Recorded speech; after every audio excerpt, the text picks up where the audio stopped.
Anacığım kelin kelgan. Aya, nereden iş çalayapti ku? Tutuni chiqsa shu idishlarni, sana uyingda oyjon yeyadi-ku idishlarni qo'shib kelini gapirma. Aya.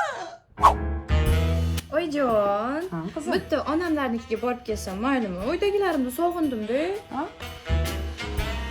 Mana meni yig'ishtir. Bormasin deyapsanmi? O'zing kunora kelasan-ku, qizim. Aya, bora qoling, bora qoling. Qizim, Yulkiraga pulingiz bormi? Beraman. Ukang bularga emas, menga pul berib ketgan. Qizim, puli yo'qmi? Ayting, yo'qmi pulingiz? Yo'q. Aya, men ketdim, tushundim. Keliningizni mendan ko'ra ko'proq yaxshi ko'rar ekansiz. Yo'q, qizim, ketma. Yo'q, ketmaysan, qizim. Bo'pti, unda bir marta bo'lsam keliningizni urishib bering. Kelin, idishlarni yaxshilab yuving. Xo'p, oyjon, xo'p. Ko'nglim xotirjam bo'ldi. Onam erkasiman